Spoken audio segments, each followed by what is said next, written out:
एक खजाना जिसे लोगों ने सिर्फ कहानी समझा, एक मैप सबके सामने था पर किसी को दिखाई नहीं दिया, और एक आदमी जो सच को ढूंढने के लिए दुनिया से टकरा गया। फिल्म का नाम है नेशनल ट्रेजर। तो चलिए शुरू करते हैं, लेकिन उससे पहले नमस्कार दोस्तों, मैं हूं सैम और ये है नो दी स्टोरी।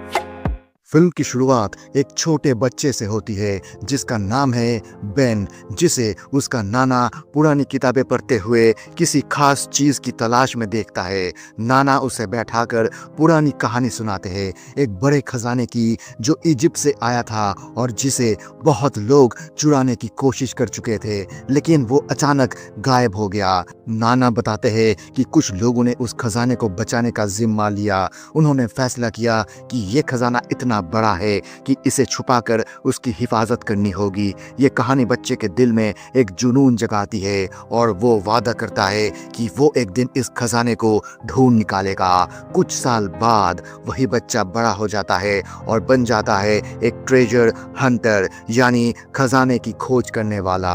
उसके साथ उसका दोस्त राइली है, जिसके बिना बेन अधूरा है। दोनों एक पुराने जहाज की तलाश में निकलते हैं जहां उन्हें एक खजाने के निशान मिलते हैं। वो जगह खोदते हैं और एक पुराना बैरल मिलता है। उसके अंदर कुछ केमिकल और कुछ पर्चियां मिलते हैं। एक पर्ची पर कुछ लिखा होता है जो समझ में नहीं आता। तब बेन अपनी उंगली से थोड़ा खून निकालकर उस पर लगाता है और एक छोटा सा टेस्ट करता है और कुछ नया निशान मिलता है, एक राज जो अमेरिका के डिक्लेरेशन ऑफ इंडिपेंडेंस से जुड़ा हुआ है। बेन जल्दी समझ जाता है कि इस पर्ची का मतलब छुपा हुआ है एक नक्शे में जो सीधा नजर नहीं आता, लेकिन एक खास केमिकल से दिखाई देता है। इसी खजाने के पीछे कुछ और लोग भी पड़े हैं। उनमें सबसे आगे यैन है, जो किसी भी कीमत पर यह नक्शा पाना चाहता है। इसी बीच बेन और राइली की मुलाकात म्यूजियम के मैनेजर एबिगेल से होती है। ये दोनों उसे समझाने की कोशिश करता है कि डिक्लेरेशन ऑफ इंडिपेंडेंस को कुछ गलत लोग चोरी करना चाहता है, पर एबिगेल इस बात पर यकीन नहीं करती। बेन सबूत पेश करता है और समझाता है कि अगर डिक्लेरेशन गलत हाथों में चला गया तो नतीजा बहुत खराब होगा, लेकिन एबिगेल नहीं समझती। तब बेन और राइली मिलकर डिसाइड करता है कि वो खुद ही म्यूजियम से डिक्लेरेशन ऑफ इंडिपेंडेंस चुरा लेगा ताकि वो गलत हाथों में ना जाए। म्यूजियम का 70वां एनिवर्सरी के दिन बेन और राइली चोरी का प्लानिंग करता है। राइली टेक्निकल जीनियस है, वो कैमरास को हैक करता है, गार्ड्स के आईडीज के फोटो लेकर उनकी जगह अपनी तस्वीर लगा देता है और एक कॉइन जिसमें केमिकल छुपा होता है उसे इस्तेमाल करके नक्शा देखने की तैयारी करता है। सब कुछ बहुत चालाकियों से किया जाता है ताकि उनका प्लान काम कर जाए। एनिवर्सरी वाले दिन बेन और राइली अपने काम शुरू करते हैं। एक तरफ कैमरा बंद कर दिया जाता है तो दूसरी तरफ एक छोटा सा धोखा देकर गार्ड्स का ध्यान भटकाया जाता है। कॉइन का केमिकल यूज करके वो छुपा हुआ नक्शा देखने की कोशिश करते हैं। अचानक म्यूजियम में अलार्म बजता है। डिक्लेरेशन को बेसमेंट में लॉक कर दिया जाता है। एबिगेल म्यूजियम पहुंचती है और बिना देरी के बेसमेंट तक जाती है जहां डिक्लेरेशन ऑफ इंडिपेंडेंस रखा होता है। वो अपना फिंगरप्रिंट स्कैनर और पिन यूज करके लॉक खोलती है। साथ ही बेन एक चालाकी भरा प्लान चलाता है। वो एबिगेल से मिलता है और बातों बातों में वो एबिगेल की शैंपेन की ग्लास चालाकी से लेके बाथरूम में चला जाता है। उस ग्लास पर एबिगेल की फिंगरप्रिंट को एक खास केमिकल से एक्सपोज किया जाता है ताकि वो फिंगरप्रिंट बेन के पास ट्रांसफर हो जाए और इस फिंगरप्रिंट से वो बेसमेंट का लॉक खोल सकता है।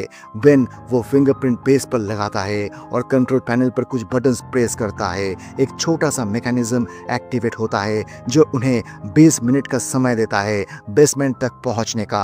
जब टाइम चालू होता है, बेन जल्दी से फ्रेम खोलने की कोशिश करता है जिसमें डिक्लेरेशन लगा होता है, लेकिन सब कुछ इतना सीधा नहीं जाता। एक और पार्टी जिनमें यान और उसके गैंग भी शामिल है, उन्होंने पहले से ही प्लान बना रखा होता है। वो भी म्यूजियम में घुस जाता है और देखता है कि बेन उस डिक्लेरेशन को लेके जा रहा है। वो उस पे गोली चलाता है लेकिन बेन बच जाता है। बेन किसी तरह लिफ्ट में घुस जाता है और लिफ्ट में उस डिक्लेरेशन को फ्रेम से खोल के अपने कोट के अंदर छुपा लेता है। अब वो एक बुक स्टोर से होते हुए बाहर निकलने लगता है। दरअसल उस बुक स्टोर में डिक्लेरेशन की कॉपीज बिक रही थी जो कि पब्लिक के लिए अवेलेबल थी। बेन खुद को संभाल लेता है और एक नकली कॉपी खरीद लेता है और फिर वहां से निकलने करने लगता है। इधर एबिगेल बेन को हाथ में कुछ लेके बाहर जाते देख लेती है। वो उसका पीछा करती है और उसे रोक लेती है। बेन फिर से घबरा जाता है। दूसरी तरफ गार्ड्स को पता चल जाता है कि डिक्लेरेशन चोरी हो चुका है। वो तुरंत अलार्म बजा देता है। इससे एबिगेल समझ जाती है कि बेन ही वो चोर है जिसने वो डिक्लेरेशन चोरी किया है। वो गुस्से में वो डिक्लेरेशन बेन के हाथ से ले लेती है। बेन समझाता है कि वो असली चोरी रोकने के लिए आया है, लेकिन एबिगेल यकीन नहीं करती। फिर एक ट्विस्ट आता है। अचानक वहाँ यान और उसकी गैंग मेंबर्स पहुंच जाता है और वो एबिगेल को अपने गाड़ी में जबरदस्ती उठा लेता है। बेन और राइली भी उस गाड़ी का पीछा करता है और किसी तरह एबिगेल यान को चकमा देके उस गाड़ी से बेन की गाड़ी में आ जाती है और वो डिक्लेरेशन यान के हाथ लग जाता है। लेकिन जब यान वो डिक्लेरेशन खोलता है तो देखता है वो डुप्लीकेट कॉपी है जो बेन $35 देके खरीदा था। इससे वो गुस्सा हो जाता है। इधर बेन अपने घर वापस नहीं जाता क्योंकि उसे मालूम था कि उसने बुक स्टोर से जो डुप्लीकेट कॉपी खरीदा था उसका पेमेंट उसने कार्ड से किया था और FBI उस कार्ड के नंबर से उसका एड्रेस मालूम करके उसके घर पहुंच जाएगा। और होता भी कुछ ऐसा ही है। बेन का एड्रेस मिल जाता है और उसके लिए लुकआउट नोटिस जारी होता है। पर FBI ये भी समझ जाता है कि उस डिक्लेरेशन के पीछे सिर्फ एक चोर नहीं बल्कि बहुत सारे लोग हैं जो उस डिक्लेरेशन को हासिल करना चाहता है। अब बेन डिसाइड करता है कि वो अपने पिता के घर जाएगा। वहाँ पुलिस इतनी जल्दी नहीं आएगा। एबिगेल भी उनके साथ रहती है क्योंकि उसे किसी भी हाल में असली डॉक्यूमेंट वापस लाना है, नहीं तो उसकी नौकरी जा सकती है। बेन और उसकी टीम को पता चलता है कि इस डिक्लेरेशन के पीछे एक सीक्रेट केमिकल रिएक्शन से एक खास मैप दिखता है। उनके पास जो पुरानी पर्ची मिला था उस पर कुछ नंबर्स और लाइंस लिखी होती है जो पेज, लाइन और वर्ड नंबर्स होते हैं। बेन नींबू का रस और सांसों की गर्म हवा की रिएक्शन से उस खास मैप को देख पाता है। अब पेज नंबर्स, लाइन नंबर्स और एक स्पेसिफिक वर्ड उन्हें मिलता है जो उन्हें आगे का रास्ता बताता है।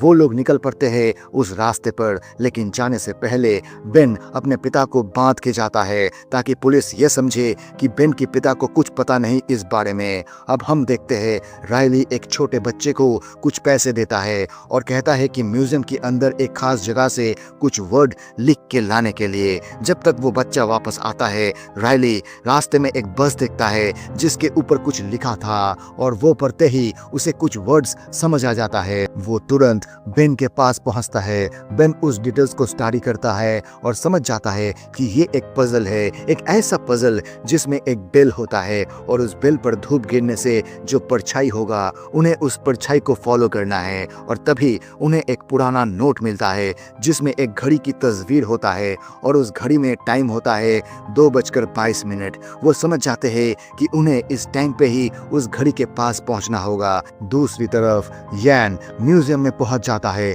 और वो देखता है कि एक छोटा सा बच्चा म्यूजियम के एक खास जगह से कुछ वर्ड्स नोट कर रहा है और वो बाहर जाके किसी को ढूंढ रहा है।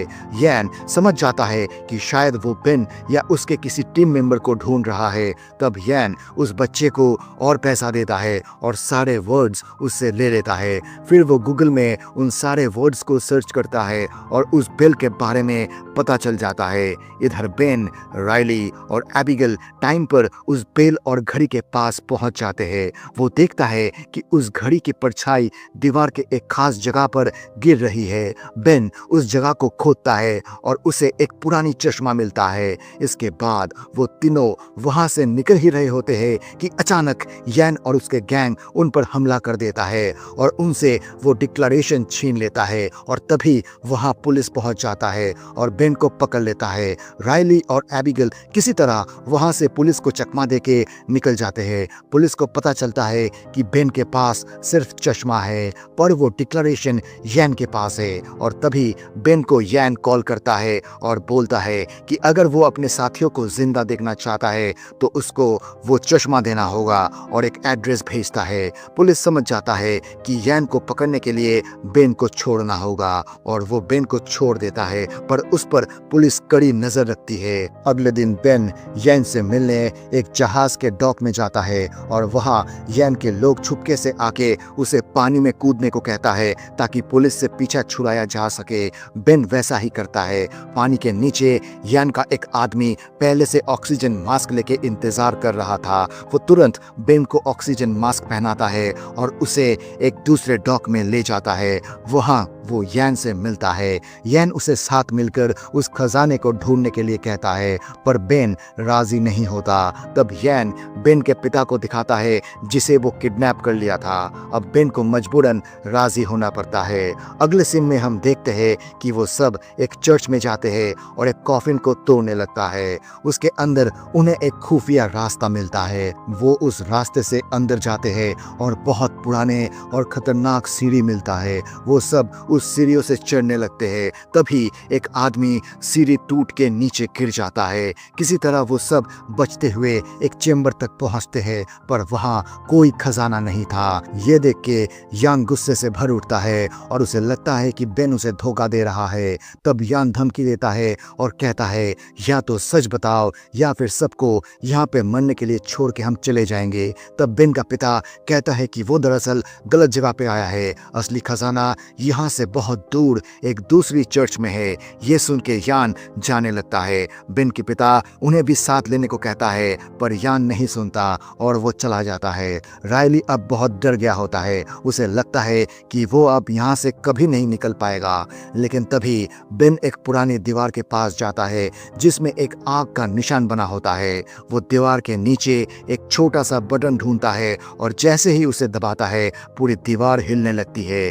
धीरे धीरे दीवार खुल जाती है और एक गुप्त रास्ता सामने आता है। सब उस रास्ते से अंदर जाते हैं। अंदर का माहौल अंधेरा, पुराना और रहस्यमय होता है। हर तरफ कीमती हीरे और सोने के टुकड़े चमक रहे होते हैं। एक पूरा खजाना सदियों से छुपा हुआ। सब खुशी से भर जाते हैं और उस खजाने के अंदर उन्हें एक और रास्ता मिल जाते हैं जिससे वो बाहर आ जाते हैं। बाहर आकर Ben declaration of independence police के हवाले कर देता है और कहता है, ये खजाना इस देश की विरासत है, ये सरकार को मिलनी चाहिए। FBI ऑफिसर मुस्कुराता है और कहता है, बेन किसी न किसी को तो डिक्लेरेशन चुराने के लिए जेल में जाना पड़ेगा।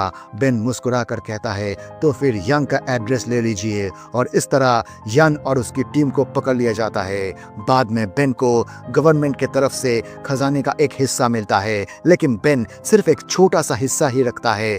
वो भी अपने दोस्त रायली को दे देता है। रायली अपने सपनों की गाड़ी खरीदता है और बेन और एबिगेल एक नया घर लेता है और उन दोनों की एक नई शुरुआत के साथ ये कहानी यहीं खत्म हो जाती है। तो दोस्तों, अगर आपको ये कहानी पसंद आई हो तो वीडियो को लाइक करें, अपने दोस्तों के साथ शेयर करें और ऐसे ही और मूवी एक्सप्लेनेशंस के लिए हमारे channel know the story Hindi को सब्सक्राइब करना ना भूलें। आपका एक सब्सक्राइब हमें और कहानियां सुनाने के लिए प्रेरित करता है। मिलते हैं अगले वीडियो में एक और दिल छू लेने वाली कहानी के साथ। तब तक के लिए अपना ख्याल रखिए। धन्यवाद।